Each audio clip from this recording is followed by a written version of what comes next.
जानवी की जुबान पर बचपन से ही हजार सवाल और मन में हर चीज जानने की उत्सुकता रहती है, जिस वजह से वो अपने भाई की शादी में चल रही रस्मों के बीच भी मम्मी से सवाल पूछने लगती है।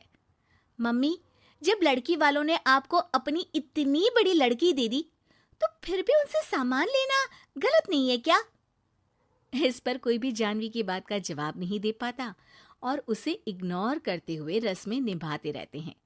शादी संपन्न होती है और भाभी घर आ जाती है, जिसके बाद जानवी के सवालों का सिलसिला अब भाभी के साथ शुरू होता है। भाभी, मुझे आज तक एक बात समझ नहीं आई, हमेशा सारे बलिदान वाले काम लड़कियां ही क्यों करे? मतलब अपना घर, परिवार, दोस्त, पुरानी जिंदगी सब कुछ छोड़ लड़कियां ससुराल आए, फिर वहां सबका दिल जीतने की कसरत भी वही करे, और लड़कों का क्या? बस तैयार हुए, दूल्हे बने और दोबारा अपने घर आकर बैठ गए। दीदी, मैं ससुराल में हूँ, जवाब कंट्रोवर्शियल हो जाएगा, इसलिए आप अपने ये दुनिया हिलाने वाले सनसनीखेज सवाल अपने पति से करना, क्या पता वो जवाब दे पाए। भाभी की बात पर हंसते हुए जानवी वहां से चली जाती है। कुछ दिनों बाद उसकी शादी कबीर से हो जाती है। अब ससुराल में कुछ दिन तो जानवी किसी से कोई सवाल पूछे बिना रह लेती है, पर फिर एक शाम दरवाजे पर खड़ी सास को बुजुर्ग भिखारी पर चिल्लाते हुए देख लेती है। अरे मुझे पता है तुम सबके पास खूब पैसा होता है, पर फिर भी हम जैसे शरीफ लोगों को परेशान करना होता है, और फिर जब कोई पैसे ना दे तो तुम उसका खून भी कर देते हो। क्रिमिनल होते हो तुम सबके सब। अब जाते हो यहाँ से या पुलिस को बुलाऊं? ये सब देख अब जानवी खुद को रोक नहीं पाती। मम्मी, वो आपसे भीख नहीं, खाने की मदद मांग रहे हैं और आप उन पर इस तरह से चिल्ला नहीं सकती। आखिर ये भी तो एक इंसान है, और वो भी आप और मुझसे उम्र में बहुत बड़े। बाकी किसी चीज का नहीं तो कम से कम उनकी उम्र का ही ख्याल कर लीजिए। बहू का ऐसा रूप देख सास को तो जैसे शौक ही लग जाता है। जानवी भिखारी को खाना देकर वहां से भेज देती है, लेकिन इसके बाद से ही सास का उसके प्रति रवैया बदल जाता है। मुझे तो लगा था बहुत शांत बहू लेकर आई हूं, पर ये तो पूरी ज्वालामुखी निकली। अरे इतने दिनों से ये रंग क्या एक भिखारी के सामने अपनी सास की इज्जत उतारने के लिए छुपा कर रखे थे?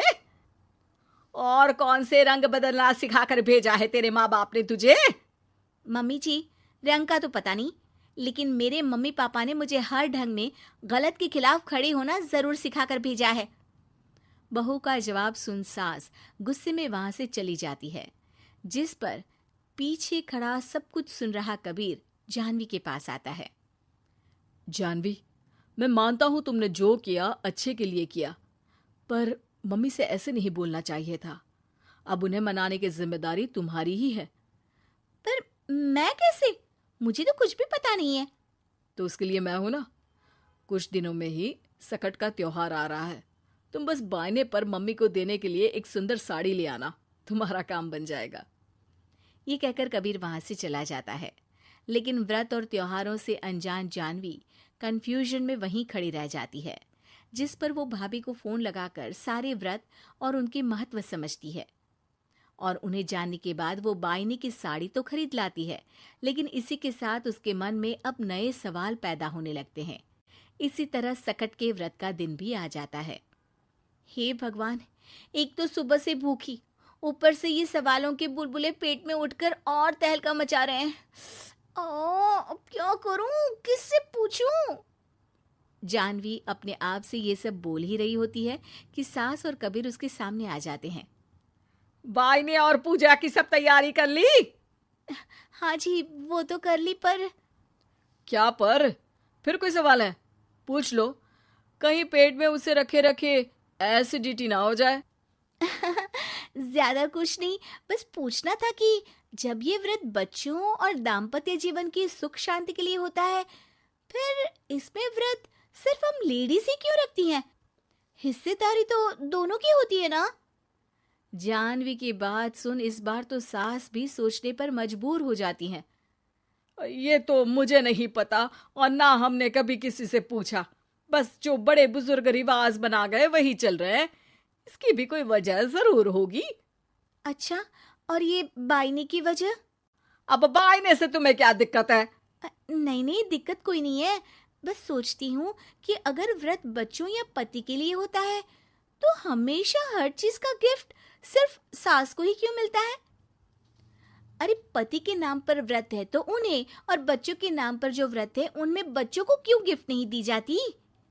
जानवी का सवाल सुन इस बार सास भड़कने के बजाय शांति से उसका जवाब देती है। वैसे ये सवाल एक बार मैंने भी अपनी सासू माँ से किया था, तो जवाब मिला कि सास की वजह से ही पति मिला है, इसलिए एक थैंक यू और इज्जत की तरह उन्हें ये बायना दिया जाता है। और बच्चों वाला तो मुझे भी नहीं पता।